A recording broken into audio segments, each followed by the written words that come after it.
Viewers, आज एक nail biting match में इंडिया ने इंग्लैंड को शिकस्त देकर क्वालिफाई कर लिया है फाइनल के लिए अहमदाबाद में। अब ये फाइनल होगा न्यूजीलैंड के अगेंस्ट। आज के मैच में मैं समझता हूं इंडिया ने भी अच्छी बैटिंग की, और अगर इंग्लैंड की तरफ से देखा जाए तो जैकब बेथल की परफॉर्मेंस भी एक्सीलेंट थी, उन्होंने 100 किया।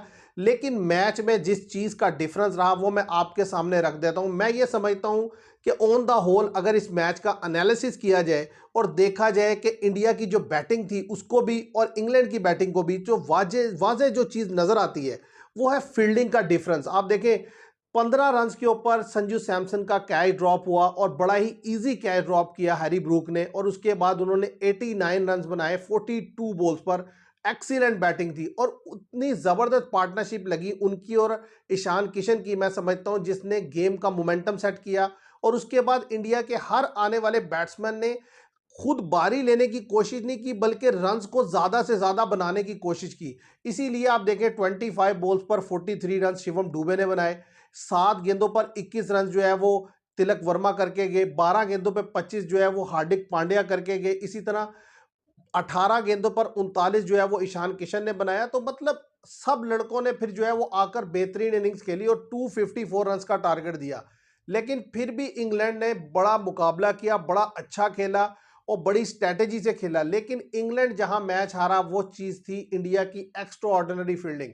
देखिए जहां पर इंग्लैंड ने दो इंपॉर्टेंट कैच छोड़े, एक कैच मैंने आपको बताया संजू सैमसन का, दूसरा उन्होंने छोड़ा हार्दिक पांड्या का, और वो भी 25 रन कर गए 12 बॉल्स पर। इसी तरीके से अगर आप इंग्लैंड को देखें तो इंग्लैंड के जो दो क्रूशियल प्लेयर थे, एक हैरी ब्रूक और एक विल जैक्स, इन दोनों के कैचेस अगर आप देखें तो वो एक्स्ट्रा ऑर्डिनरी कैचेस थे, मतलब नामुमकिन कैच थे जिसको इंडिया ने पकड़ा। और एक चीज जिसका और डिफरेंस है वो है जसप्रीत बुमराह 4 ओवर में 38 रन दिए।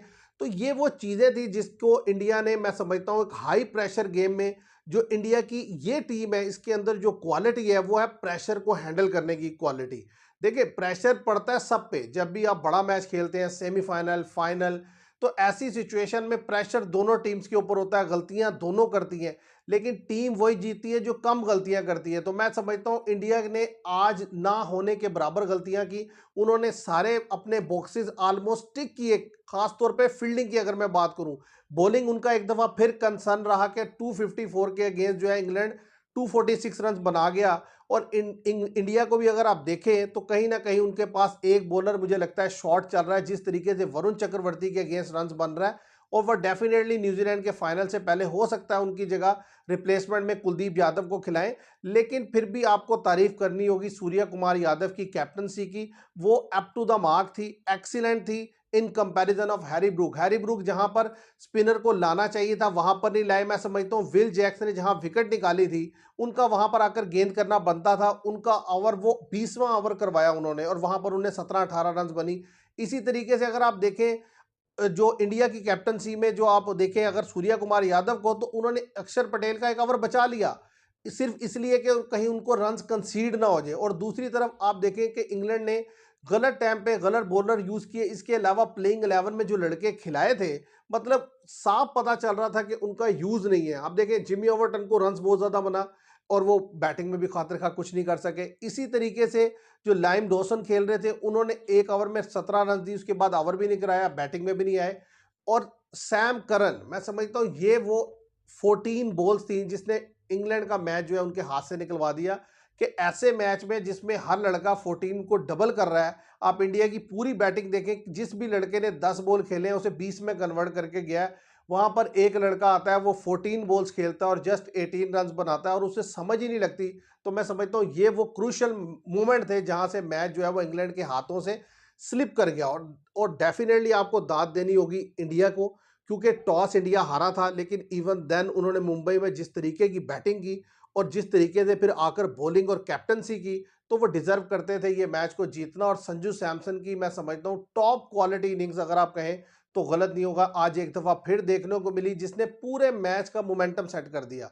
तो इंडिया वेल डिजर्व विन और क्वालिफाई कर गया इंडिया फाइनल के लिए। और फाइनल में इंडिया जो है वो टेक ऑन करेगा न्यूजीलैंड को और ये मैच खेला जाएगा अहमदाबाद में। और नो डाउट एक हाई स्कोरिंग गेम एक दफा फिर हमें देखने को मिलेगी, क्योंकि अहमदाबाद भी एक हाई स्कोरिंग ग्राउंड है। और फाइनल में जाहिर है दोनों टीम्स अपना पूरा पूरा जोर लगाएंगी। न्यूजीलैंड को एक दफा फिर बड़े अरसे के बाद मौका मिला है कि वो एक ट्रॉफी जीतने का, तो क्या न्यूजीलैंड अपने नर्व्स पे काबू पाकर आएगी, अपने प्रेशर को हैंडल करने के आएगी? क्योंकि इंडिया को हम देख रहे हैं कि वो नॉकआउट स्टेज पर अब सेम ऐसे ही खेलता है जैसे किसी ज़माने में ऑस्ट्रेलिया खेला करता था। उसके लड़के अपने नर्व्स पे काबू रखते हैं, प्रेशर को अच्छे से हैंडल करते हैं, जिसकी वजह से वो डिफीट देते हैं। तो मैं समझता हूँ कि आज की जो परफॉर्मेंस है इंडिया की, उसमें जो लूप होल अगर मैं देखता हूँ तो वो उनकी बॉलिंग साइड है कि जिसने इतना रन कंसीड करवा दिया। उसकी वजह यह है कि 4 विकेट्स अर्ली डाउन होने के बावजूद इंडिया के अगेंस्ट इतना रन बन गया। ये एक इंडिया के लिए लम्हा फिक्री है और इसको वो देखेंगे, क्योंकि देखें हर मैच में आपको बैटिंग बचाकर नहीं देगी। जिस मैच में भी मिसाल के तौर पे फाइनल में अगर आपकी बैटिंग थोड़ी डाउन परफॉर्म कर गई, तो जो बॉलिंग है वो कंसिस्टेंटली रन दे रही है। वेस्ट इंडीज के खिलाफ आपके अगेंस्ट 200 रन बना। इसी तरीके से आज अगर आपने 254 किया तो दूसरी टीम भी आपके अगेंस्ट 246 रन कर गई, जबकि उनकी 4 विकेट्स अर्ली डाउन हो गई थी। तो ये एक एरिया ऑफ कंसर्न इंडिया का जरूर है, लेकिन वो अपनी बैटिंग से, अच्छी परफॉर्मेंस से, अपनी अच्छी कैप्टनसी से अपनी जो खामियां उनको ओवरकम करते गए, इसलिए अब वो फाइनल। अगर आप ये भी देखें ना कि जो प्रीमियर फास्ट बॉलर है इंग्लैंड का वो जोफ्रा आर्चर, उसके अगेंस्ट जिस तरीके से तिलक वर्मा ने 3 बॉलर पे 3 सिक्सेस लगाए, और मैं समझता हूं कि वो इंग्लैंड के मोस्ट एक्सपेंसिव बॉलर साबित हुए। अब एक तरफ आप जो है वो आर्चर को देखें, दूसरी तरफ जसप्रीत बुमराह को देखें, वो ऐसी विकेट पर 4 ओवर में 38 रन दे रहे हैं, उनके अगेंस्ट सारे बैट्समैन स्ट्रगल कर रहे हैं। और दूसरी तरफ जोफ्रा आर्चर जो इंग्लैंड के प्रीमियर बॉलर हैं, हर बैट्समैन उनके अगेंस्ट कंफर्टेबल है और उनको हर बैट्समैन ने आकर 6 लगाया है।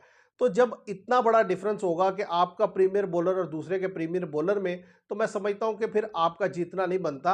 और इंग्लैंड अगर बेहतर बॉलिंग करता तो कोशिश करके इंडिया को 230 240 तक रिस्ट्रिक्ट कर सकता था और फिर मैच उनके हाथ में होता।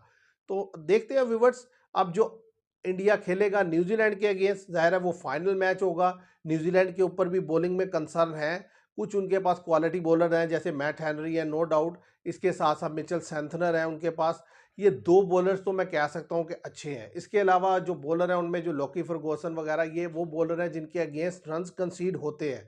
तो अब देखना होगा कि फाइनल में न्यूजीलैंड इनको कैसे हैंडल करता है और इंडिया जो है वो न्यूजीलैंड के अगेंस्ट कैसी स्ट्रैटेजी बनाकर आता है, क्योंकि अभी जो सीरीज खेली थी उसमें तो वादे तौर पर डिफीट दी थी। तो देखते हैं व्यूवर्स क्या होता है। आज के लिए इतना ही। Thank you very much.